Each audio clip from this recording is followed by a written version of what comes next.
नमस्कार, स्वागत है डीटीएस क्लासेस की इस ऑनलाइन क्लासेस में।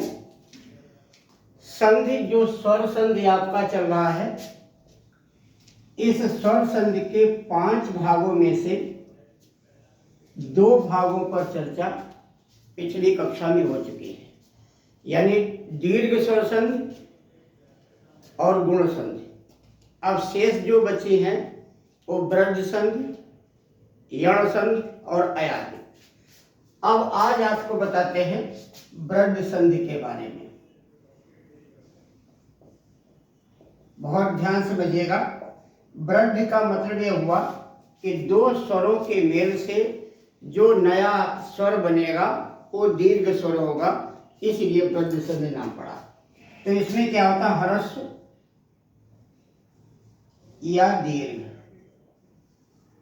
ह्रस्व या दीर्घ, आ के आगे ह्रस्व या दीर्घ, ए, ऐ, ओ, औ आने पर क्रमशः ऐ, औ हो जाता है।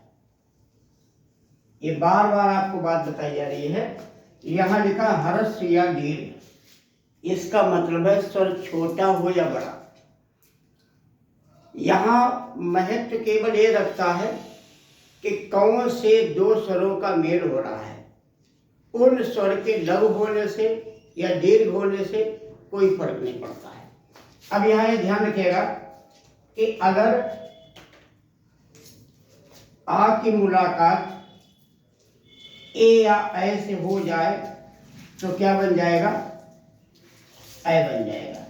इसी प्रकार आ की मुलाकात ओ या औ से हो जाने पर क्या बनेगा, औ बन जाएगा। यानी आ के आगे अगर ए आए तो भी ऐ बना दो, और आ के आगे ऐ आए तो भी ऐ बना दो। जैसे चाहे छोटा आ हो या बड़ा आ हो, के आगे अगर ए आए या ऐ आए आप उसको ऐ बनाएंगे। यानी ए आएगी तो भी ऐ और ऐ आएगी तो भी ऐ। जैसे अगर यहाँ कुछ उदाहरण दिए जाएं,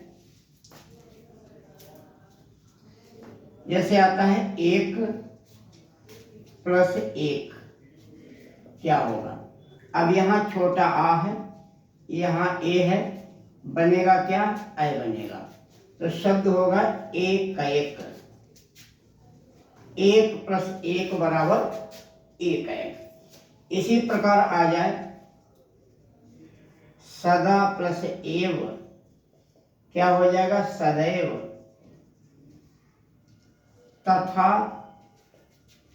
+ एव, तथैव। दिन + 1, ये हो जाएगा दिनैक। परम + ऐश्वर्य। बस ये ध्यान रखना है कहाँ पर ये बन रही है और कहाँ पर ऐ बन रही है। क्या हो जाएगा, परमैश्वर्य।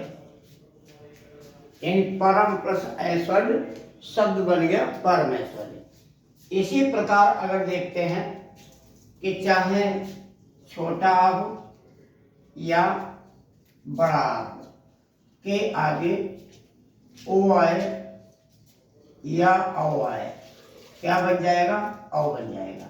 यानी इधर आ से मतलब नहीं, चाहे छोटा हो चाहे बड़ा हो, इधर ओ हो या औ हो, दोनों के मेल से क्या बनना है, औ बनना है। अब इसके अगर कुछ उदाहरण देखते हैं,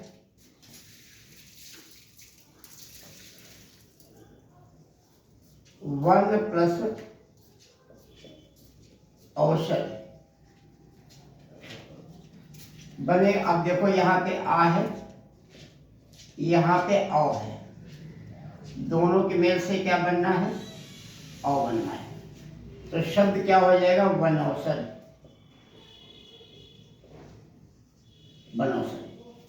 अगर ये आ जाए परम ओज, ओज माने होता तेज, हो जाएगा परमोज। महा प्लस ओज, ये हो जाएगा महोज। अब यहाँ एक ध्यान रखिएगा, एक शब्द आता है दंत प्लस ओष्ठ, ये शब्द क्या बन जाएगा? दंतोष्ठ।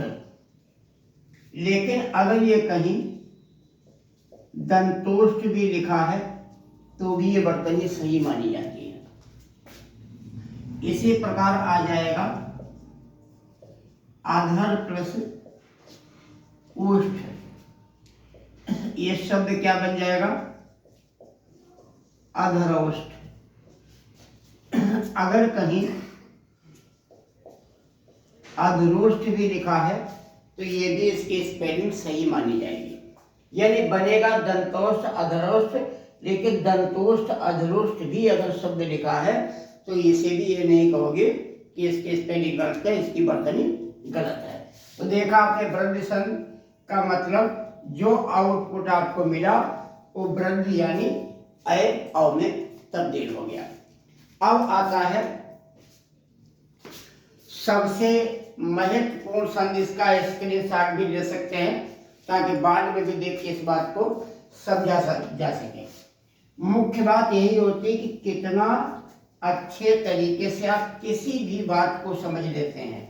ये तब होता है जब लगातार अभ्यास बेहतर ढंग से किया जाए। यदि अभ्यास लगातार नहीं होता है तो ये बातें समझने में थोड़ी सी दिक्कतें आती हैं। अब सबसे जो महत्वपूर्ण ये संधि यहाँ पे आएगी वो है आपकी यण संधि। यण संधि को गुण संधि की विपरीत माना जाता है। यण संधि की परिभाषा देखिए क्या होती है? ह्रस्व या दीर्घ यानी छोटा या बड़ा, ह्रस्व या दीर्घ, ई उ री के आगे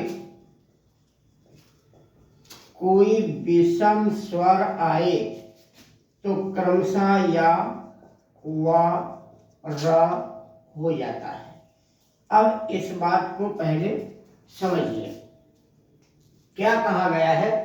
कहा गया है ई उ और री के आगे कोई विषम स्वर। क्या है विषम स्वर? यदि आ के आगे आ आता है तो उसे सम स्वर कहा या सजातीय कहा जाता है। अगर आ के आगे आ को छोड़ के ई आ जाए, उ आ जाए, ए आ जाए, उसे विषम या विजातीय स्वर कहते हैं। दोनों तरफ एक ही प्रकार के स्वर हैं, इधर भी आ है उधर भी आ है, इधर ई है उधर ई है, इधर उ है और उधर भी ओ है। तो दोनों बड़ा आ बड़ी ई बड़ा ओ बन जाते हैं। इस प्रकार वो दीर्घ स्वर संधि हो जाती है। सजातीय स्वरों का मेल, यहाँ विजातीय स्वरों का मेल होगा। ई के आगे ई को छोड़ के कुछ भी आ जाए। अब ई के आगे अगर कोई विषम स्वर आता है तो बनेगा या, ओ के आगे कोई विषम स्वर आता है तो बनेगा वा, और री के आगे कोई विषम स्वर आता है तो बनेगा रा। अब यहाँ क्या और ध्यान रखने वाली बात है कि जो या वा रा है ये स्वर नहीं है, ये व्यंजन है। वर्णमाला जब आपने पढ़ा था तो उसमें एक शब्द आया था अर्ध स्वर। या और वा को अर्ध स्वर कहा गया है। अक्सर परीक्षा पूछा जाता है कि अर्ध स्वर किसे कहते हैं? या और वा को अर्ध स्वर कहा जाता है। तो या वा रा ये दोनों क्या है? व्यंजन है। अगर ये व्यंजन है तो फिर इनका कुछ नियम में परिवर्तन हो जाएगा। अब समझिएगा, अगर इस साइड में ई है और इस साइड में कोई दूसरा स्वर है, मान लेते हैं इस साइड में ऊ है, तो ई की वजह से क्या बनेगा? य।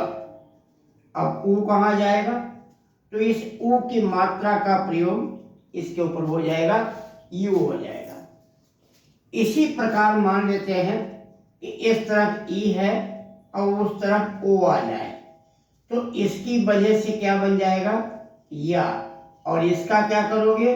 इसी के स्वर का इसके ऊपर प्रयोग कर दिया जाएगा। तो ध्यान रखिएगा, इधर ई है तो ई से या बनाओगे, लेकिन सेकंड साइड जो भी स्वर होगा उसकी मात्रा का, उसके सिंबल का प्रयोग इसके ऊपर आपको करना पड़ेगा, ये ध्यान रखिएगा।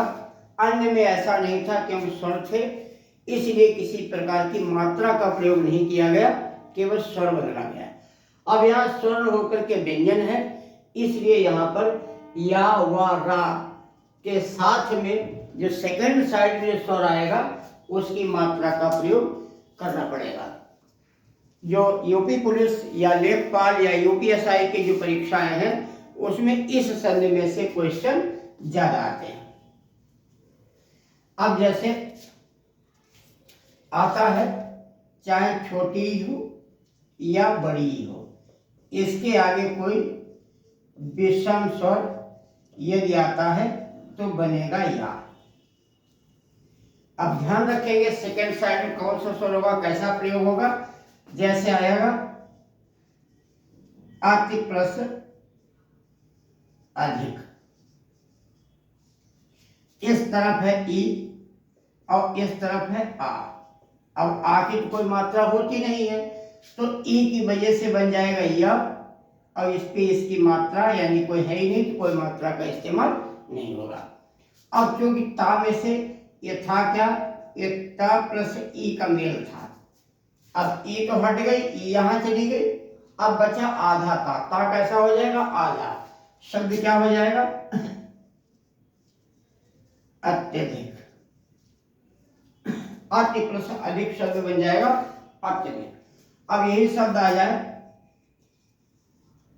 अति प्लस आचार।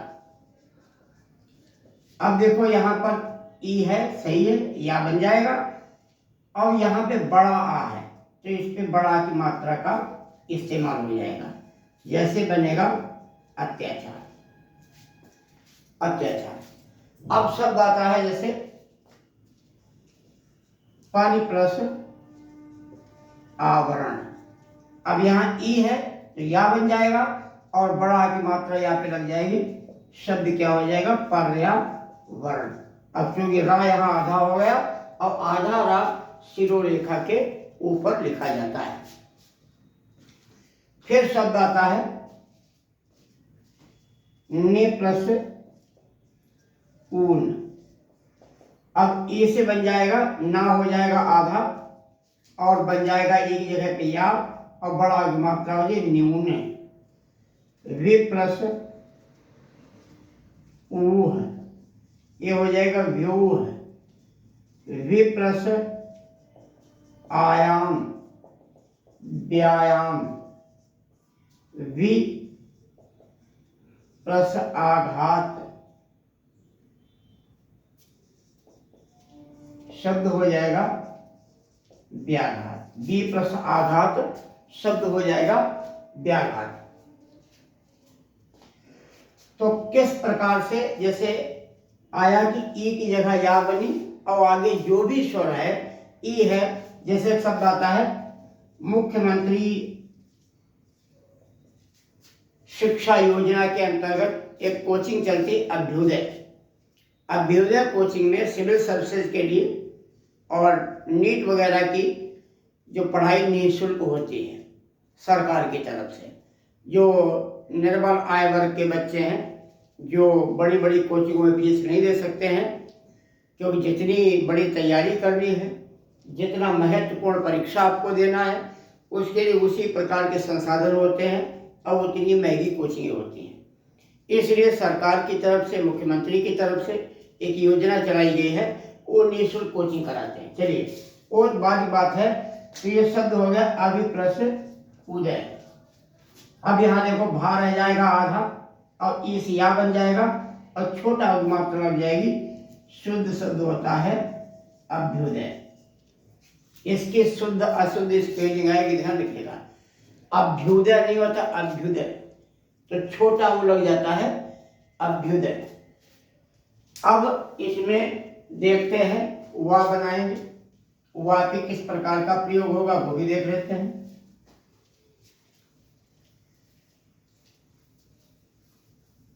जैसे अब देखिए, चाहे छोटा ऊ हो या बड़ा ऊ हो, उसके आगे कोई विषम स्वर आता है तो बन जाता है वा। जैसे शब्द आएगा सु प्लस आगत। अब ये सबको पता है बनेगा स्वागत। क्योंकि यहाँ सामने ऊ है, ऊ से वा बन जाएगा, सा आधा हो जाएगा और आगे बढ़ा के मात्रा ले आएगी। सु प्लस अच्छ, तो ये शब्द हो जाएगा स्वच्छ। अगर यही और कुछ तरीके से शब्द आ जाएगा, जैसे अन प्लस आय, शब्द हो जाएगा अन्वय। मध प्लस आलय,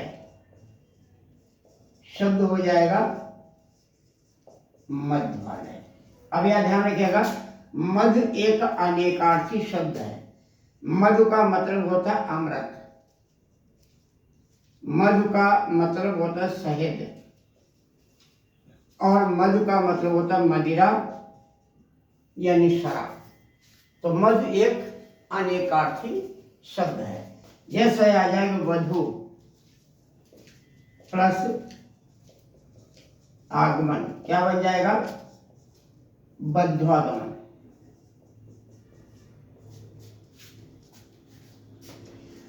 अब इसी प्रकार अगर री है, री तो कोई छोटी बड़ी होती नहीं, इसके आगे कोई विषम स्वर आता है तो बनेगा रा। अब रा पर भी उसी प्रकार अगर कोई स्वर है तो स्वर का इस्तेमाल होगा। जैसे आता है मात्र प्लस आदेश, क्या बन जाएगा?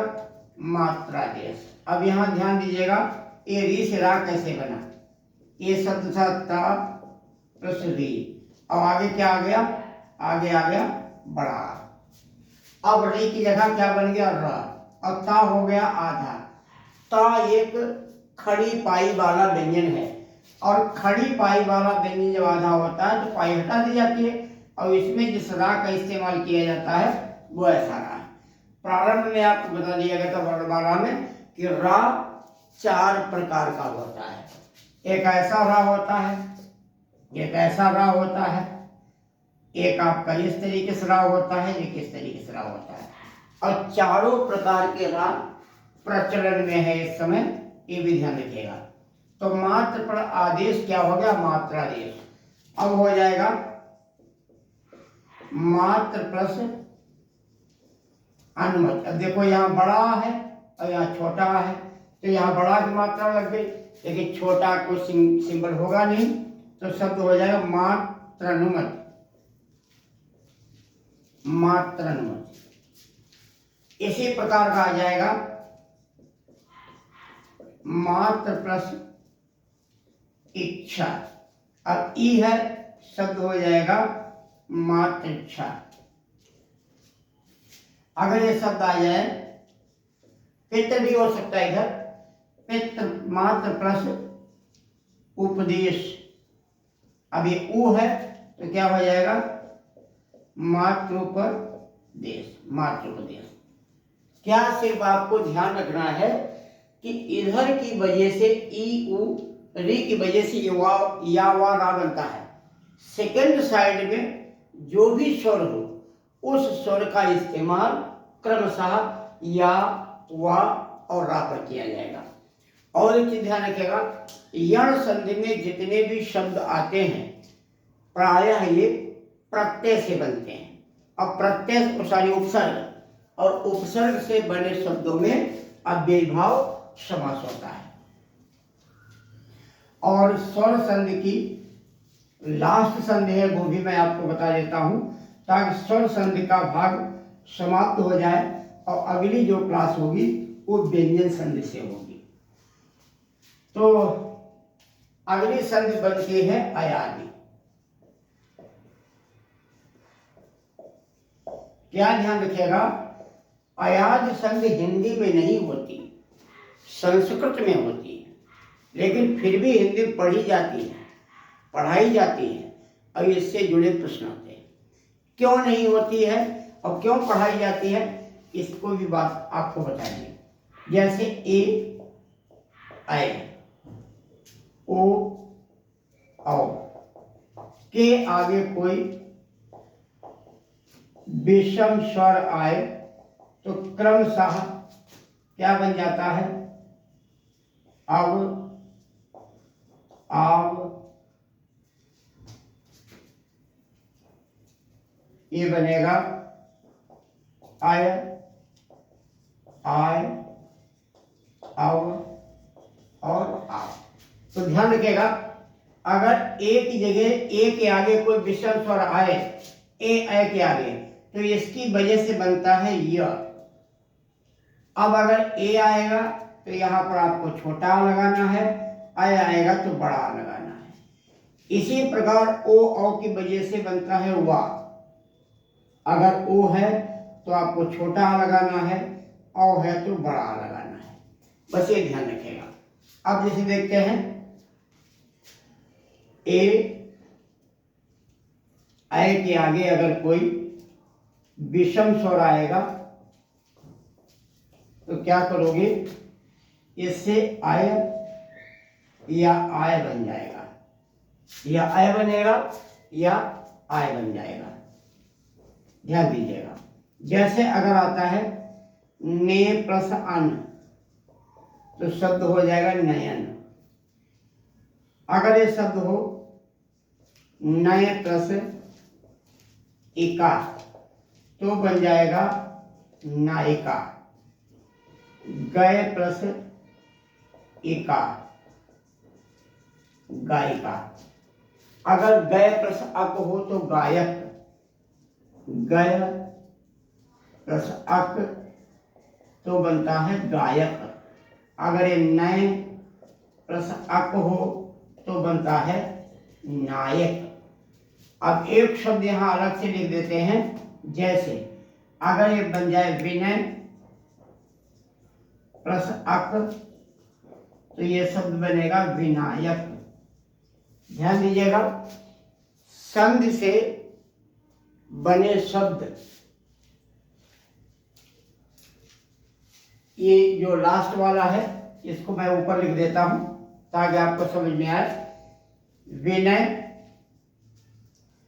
प्लस अक ये शब्द हो जाएगा विनायक। विनायक गणेश जी का नाम है, गणेश जी को विनायक कहते हैं।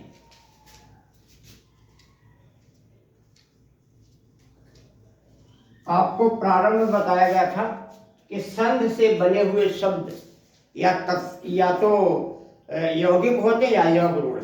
ये जितने शब्द आए ये सब रूढ़ शब्द हैं, यानी अयाज संधि में रूढ़ शब्दों का विच्छेद किया जाता है। इसलिए हिंदी में संधि नहीं मानी जाती, ये केवल व्यवहार में है, ये पढ़नी पड़ती है। हाँ, कुछ शब्द इसमें योग रूढ़ हैं, जैसे विनायक शब्द योग रूढ़ है। दो शब्दों के योग से बना शब्द यदि किसी संज्ञा का पर्यायवाची बन जाए उस शब्द को योग रूढ़ शब्द कहते हैं और उसमें बहुब्रीहि समास होता है। अब यही शब्द अगर आ जाए ओ या औ के आगे कोई विषम स्वर आए तो क्या बन जाएगा, अब आप, अब या आप बन जाएगा। ठीक है। अब देखिए यहां पर शब्द को, जैसे अगर आ जाए पो प्लस अन ये शब्द हो जाएगा पवन। अगर आ जाए पौ प्लस अन शब्द हो जाएगा पावन। फिर से ध्यान दीजिएगा, अगर ओ है तो अ और औ है तो आ की मात्रा लग जाएगी। अगर ये शब्द हो जाएगा भो प्लस अन क्या हो जाएगा भवन। अगर ये शब्द है भौ प्लस अन तो हो जाएगा भावन। अगर ये हो जाएगा भो प्लस इस शब्द बनेगा भविष्य। और एक शब्द कई बार आ चुका है, ध्यान दीजिएगा, जैसे श्रव प्लस अन ये शब्द बनेगा श्रावण। सावन जो महीना होता है, सावन तद्भव शब्द है, श्रावण उसका तत्सम शब्द होता है। अब इसमें एक शब्द है जो वो योग रूढ़ शब्द है, जैसे गो प्लस ईस, ये शब्द बनेगा गवीश।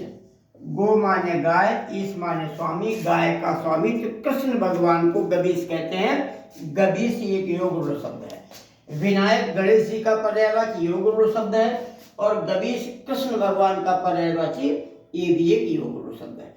बाकी पवन, पावन, भवन, भावन, भविष्य, श्रावण, ये सभी योग रूढ़ शब्द है। तो ध्यान रखिएगा, अयाज संधि हिंदी में नहीं होती है, केवल व्यवहार में पढ़ी जाती है। कारण क्योंकि इसमें आए हुए अधिकतम शब्द रूढ़ शब्द होते हैं, और रूढ़ में पहले कहा जाता है, इनका विच्छेद नहीं किया जा सकता। तो ये 3 क्लास में हमने आपको 5 स्वर संधियों की जानकारी दी है। दीर्घ स्वर संधि, उसके बाद में गुण, फिर वृद्धि, फिर यण और अयाजी। ये तीनों वीडियो 2 पीछे पढ़ा चुके हैं, एक आज का। ये तीनों अगर वीडियो आप देख लेंगे तो स्वर संधि आपकी बेहतर तैयार हो जाएंगी, तरीका पूरा पता चल जाएगा। नेक्स्ट डे पर कल हम जो क्लास लेंगे, शुरू करेंगे व्यंजन संधि। तो संधियों को अगर ढंग से आप पढ़ते रहेंगे तो बहुत सी चीज़ों का समाधान हो जाएगा। इसी प्रकार क्रमशः हम सारी क्लासेस आपको हिंदी की पढ़ाते रहेंगे, साथ में जीएस के भी महत्वपूर्ण तथ्यों पर चर्चा होती रहेगी।